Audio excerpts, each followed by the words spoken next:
And Joel Plummer here is our burn plan writer who we hired this year kind of to address the bottleneck in Nebraska burn plans. It's okay, we'll just pass it. Huh? Is this for the recording? It's recording. Sorry. Yeah, Amanda already introduced herself, but when she works with the fire program, she's doing logistics outreach and then is there on the day of the burn as well. And then last but not least, Kate and Eric are 9-month fire technicians who do anything and everything to keep our program running. This is fun. So I'll talk a little bit about our partners. So we would not have a fire team without the support of all of these partners. They provide funding, they provide assistance, we assist them. Essentially, we're kind of the latter part of a lot of hard work. We're very grateful that we have such great partners and that we can do all this collaborative work together. There's a lot to juggle. Yeah, so before we get into the logistics and what we really do, we thought we'd talk about a little bit of why we exist. So, I can't hold this little mic with you. So, if you ever heard to talk about the Nebraska Sandhills, nothing from this slide is probably going to be new to you. So, TNC with a bunch of different partners put together this resiliency map for the Great Plains, which was pretty much with all the changes coming with climate, what areas are going to be able to remain productive and diverse. And as you can see, the Nebraska Sandhills really stick out in green. So it's an important landscape to protect, but it also means that any threat to that landscape is a really important one. And as you've heard throughout the entire conference, one of the biggest threats to the Sandhills right now is the encroachment of eastern red cedar. And woody, things in general, but mostly eastern red cedar. So this is a map you can find on UNL's Cedar Literacy Project online. It has a lot of great resources. But overall, it just shows you between 2000 and 2017, the percent in tree cover change. So as you can tell, there's a lot of trees moving in. And to make that point even further, we'll use the Rangeline analysis program, which is your platform, which is available to anyone. You can access it online. So this is kind of zoomed into the Sandhills. I know it's kind of hard to see through the map, the different towns that are there, but there are a bunch of different things you can choose to do. You can do grass cover, woody cover, all the different kinds of things. Right here we are showing woody transition. So those red points are parts that were perennial at some point and have really turned to that tree-dominated state. So you can see that this is 1990, and this is 2020. So the worst of it is along the rivers, which is to be expected, but you can see that that's definitely not where it's staying. And it's daunting, it's scary, but it's something that hopefully we can put a stop to, we'll see. And I think that other people have covered why cedars are an issue. Already they affect productivity, economics, biodiversity, they shade out pastures, all kinds of things.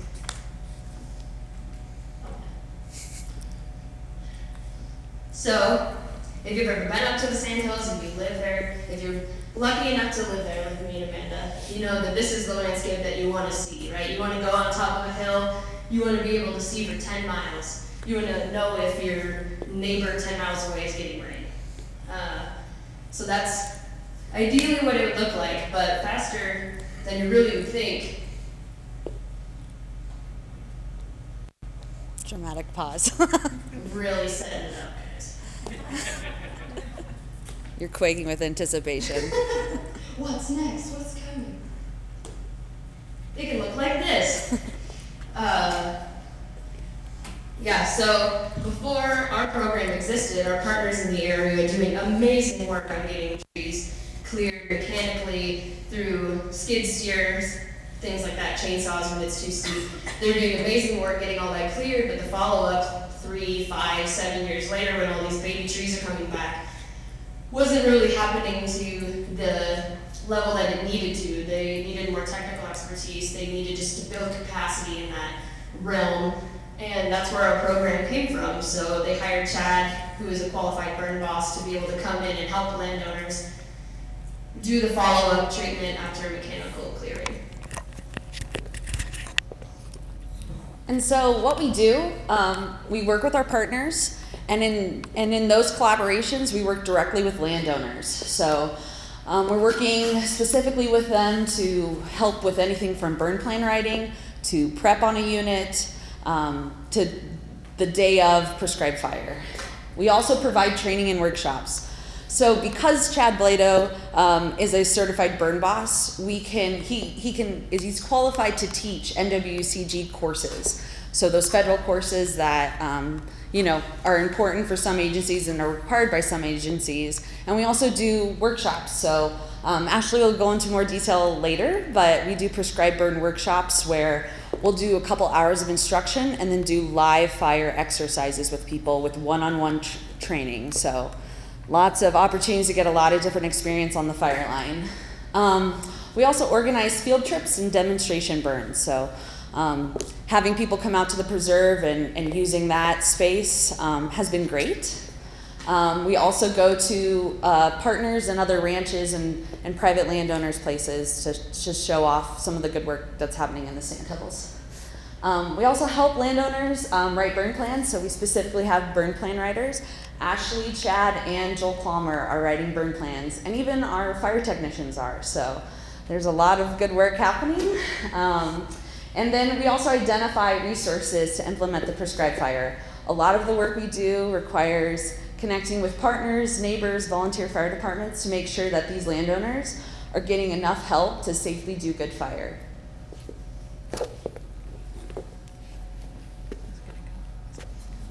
Who knows? There we go. Okay. So Amanda did a great job of kind of detailing just in general what our program is about and what we do, but we're going to go into detail about some of the biggest things that take up our time. And number one, not surprisingly, as a fire program, is helping landowners get fire on the ground. And while the majority of the pictures on the slide are of the burn day, it's mostly because we don't take pictures of ourselves while we're doing the desk work because it's less exciting. So while, of course, we are there on the burn day, a lot of the work that we put in is actually beforehand, which if you guys are involved with prescribed fire, you know that's the case.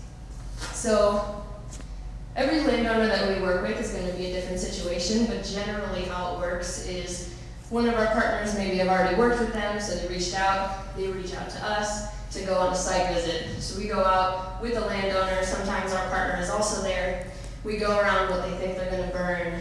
They can ask us any questions on if they have any fears about prescribed burning, so we can hopefully make them really fully understand what to expect on the day of the fire. We show them where they can put burn lines, things like that. We really encourage them to do their own prep work because the whole goal of our program is to work with these landowners to the point that they feel empowered that they can do fire without us having to be there on the day.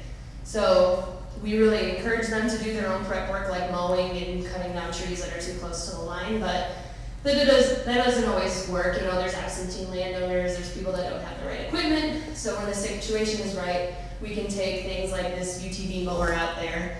In this specific situation, he just wanted a guideline of where to mow, and then he went out and widened it out. So working with every landowner is unique and different, and whatever they need, we try to accommodate the best that we can. And then a huge part is writing the burn plan. So in Nebraska, as most of you probably know, there's a permanent burn ban in place. So to be able to burn, you have to write a burn plan, submit it to your fire chief, and they will grant you a burn permit that waives that just for most likely a day is usually what they give out. And this is just one of the formats that are around. There's different agencies throughout the state that use different forms. But according to the statute that actually puts the burn ban in place, there are things that you have to have in there. So obvious things like landowner name, the objectives for the burn, you need to include a map, things like that. Just that the fire chief has enough information to feel comfortable giving you a burn permit. So we'll help them write that. And then on the day of the burn, that's the fun day for most of us. We go out there, we bring equipment, we bring bodies, we bring experience, and we work with them, usually one-on-one if it's possible, but get enough crew to be able to get fire on the ground safely and keep it within the box. And then another part of our work is to do those workshops and trainings. So as Amanda mentioned, there's kind of two lenses that we work through. And the first one is the landowner, who most of the time is not going to be interested in getting NWCG courses. They just want to know how to effectively put fire in the ground and in a safe way on their property. So what we've done is we do workshops, which are these pictures and this one down here, all from workshops that we've done. They usually involve a morning of instruction like this on a whiteboard, pretty informal, just things that would be covered in S130-190, but just simplified to just get done in the morning, so we're not droning on for hours and hours. And then something that people have really appreciated about our workshops is that in the afternoon we actually get them out on the fire line. Because if you guys have been on the fire or on any fire, you know that you can read all about it, people can tell you all about it, but it really clicks when you're actually on a fire line, and that's what we found with landowners as well. And we also take that and we do something similar for our NWCG courses, which is typically for agency folks. We definitely do have landowners that are interested and they come to these too, but our general audience is more of the resource professionals. So this picture and this picture are from an S131 class that we did last fall, which is the Firefighter Tech 109 boss class. So generally what we did that day, those 2 days as well, is we did instruction in the morning, and then in the afternoon we went out, we lit some fire, and then everyone got to take turns being in that line boss position. So we like to get as hands-on as possible because we feel like that's the best way to learn. And we do it in a way, I should mention that most of the units that we're doing these days aren't our typical size units. So we're not bringing in all these new people and then we're like, let's go burn 400 acres. That's usually not how it goes. We do some of those for 1 acre, some of them are 30 acres. They're small, so we can really take the time. We can work one-on-one with them, and we're coaching them as we go, so it's not rushed. It's all, the main objective is just training. And another great thing about the workshops that we do is that it's usually on a landowner's place. So we aren't bringing people to the preserve to do this. We ask landowners if they want to host it, and down in this middle bottom picture is actually one of the landowners giving part of the briefing for the burn that they were about to do. So we involve them as much as possible. Another training that we do is a prescribed fire training exchange, or a TREX. I know some of you might call it a T-Rex, but it's really a TREX. But whatever you want to call it, it's a large prescribed fire training program that started in 2008, and the Niobrara Valley Preserve has been the host of one since 2008.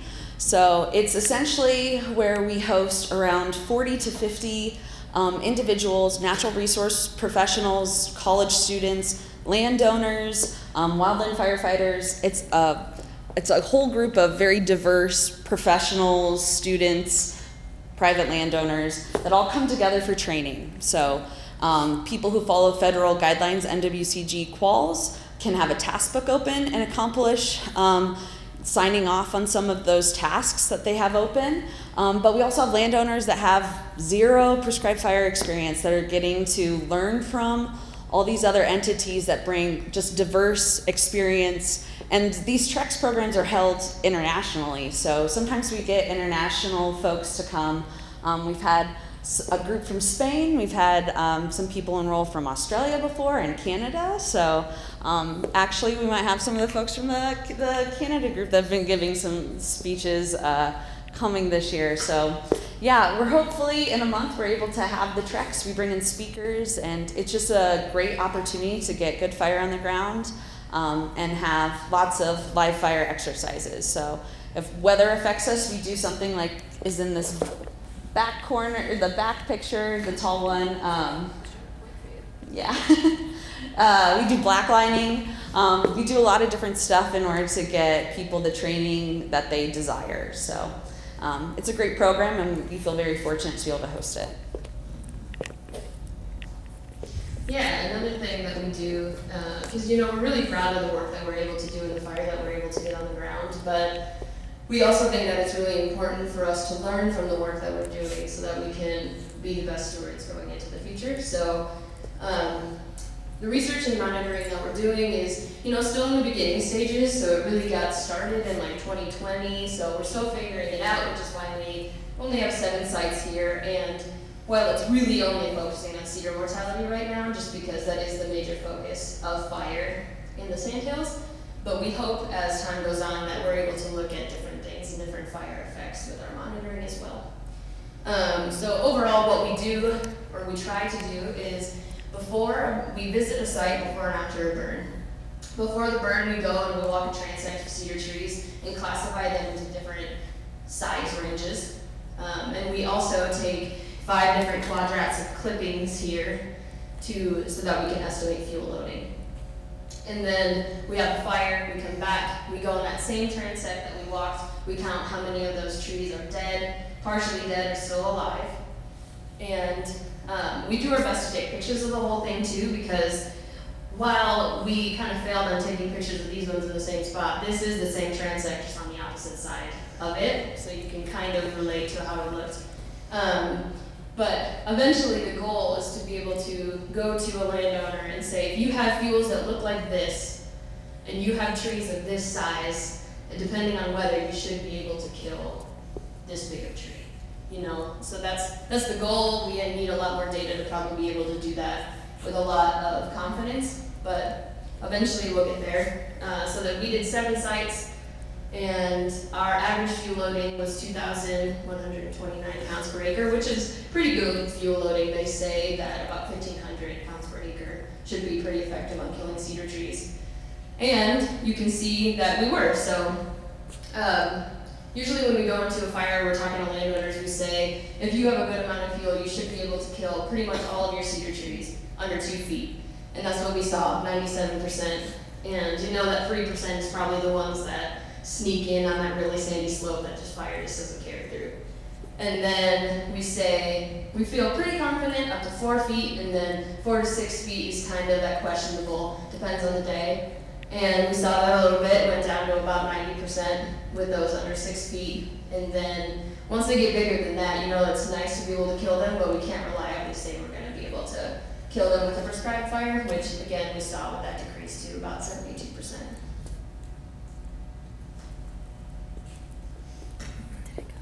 Nope. There. Yay! Outreach. So obviously a big part of doing prescribed fire is communicating it. And so one of the things we do is we host informative dinners, like in that upper left-hand corner. That is an informative dinner that we hosted about PBAs. And like a lot of you know, PBAs can really vary. So prescribed burn associations can be kind of whatever those landowners want. And so we had a nice group of around 42, I think, landowners that came to a dinner in Erickson, Nebraska, which was great. We host those field days, and we show people demonstration sites, and we do these all with our partners too. And we also speak at conferences. So the bottom one is just 2 weeks ago, the Nebraska Grazing conference happened, and Ashley had a group of landowners, and she led a panel, and we only heard good things and great feedback from the amazing landowners that we work with. So we do things like that. We also have a newsletter, which originally started out as just, letting our partners that really support us know some of the stuff that we've been working on, and has really become something that a lot of people from all over the U.S. are now receiving our newsletter. So if you'd like to sign up for that, you can sign up on our sign-up form in the back at our table. But yeah, we realize that outreach is a really important part of the program, and kind of developing that culture of good fire in the Sandhills. And yeah, we try to do as much as we can. All right, now I'll give you some numbers, because that's what everybody likes to hear, right? So since the inception, and it started in late 2018, but Chad had to get established and all that, so everything, like every program, is slow moving at first. But since then, we've completed 26 projects, burned 12,941 acres within the Sandhills, which was spanned throughout 9 different counties, and we've hosted 8 of those workshops or trainings.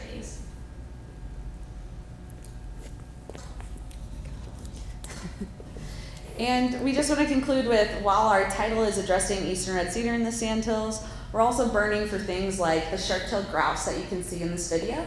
And I don't know if you'll be able to hear it since I have the mic, so I'm going to run over here and try to let you hear our sharp-tailed grouse on the preserve in an area that we burned in.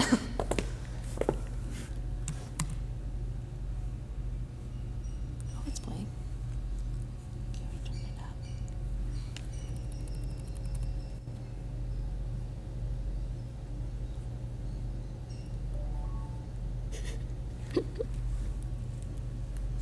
Anticlimactic. Yeah, that was kind of anticlimactic, but you know, you get the gist. You get the gist. Yeah, are there any questions about anything that we do? Is Ashley a better public speaker? Yes, she is. Well. So how far of a reach do you guys have with your technical assistance? Because you're obviously not over the entire state of Nebraska, but what areas are you attempting to serve with your efforts? Yeah, so the only restrictions because of our grant fund is that we are really supposed to stay within the Sandhills. So anywhere in the Sandhills project we can take on. A lot of the stuff that we're doing right now kind of focuses in the eastern Sandhills, just because that's where the worst of the cedar encroachment is.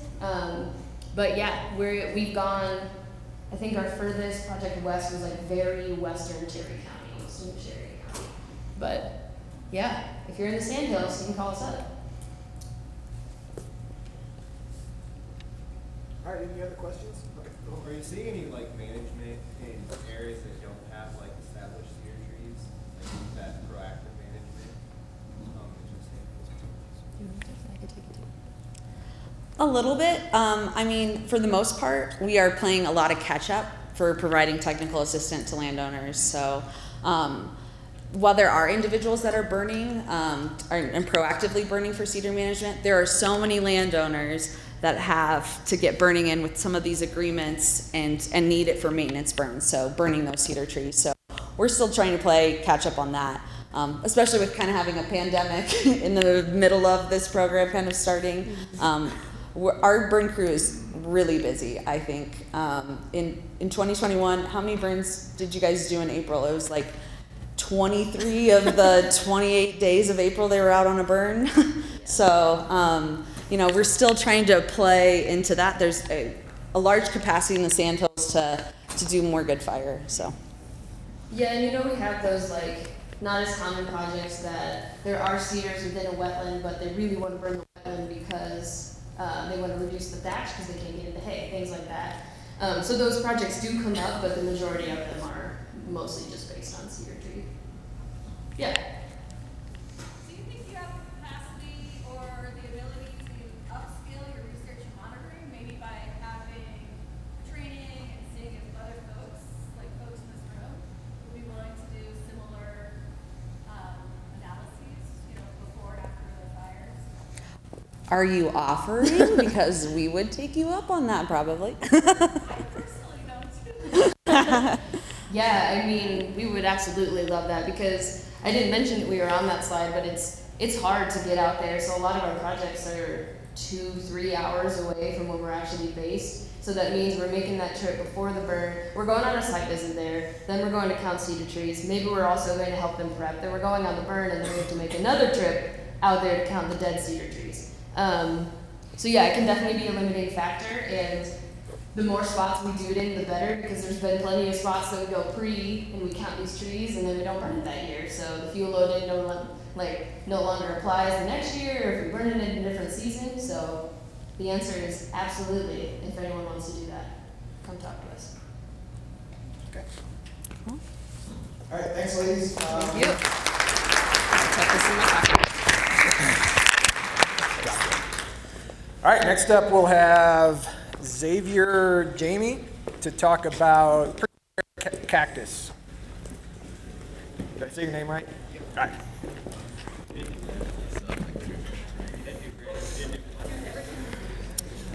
Your presentation, we already dumped you on here, didn't we? So I think you have to have that one for the recording.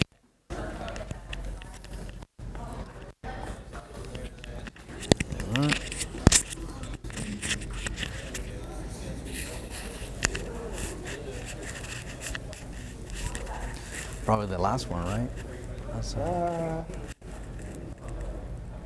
You have one more after this. Oh, okay.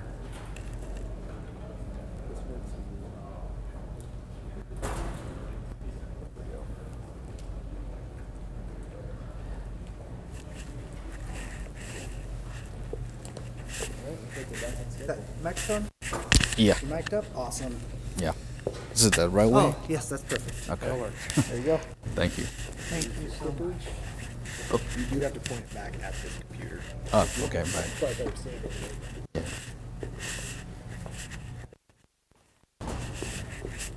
Should I start?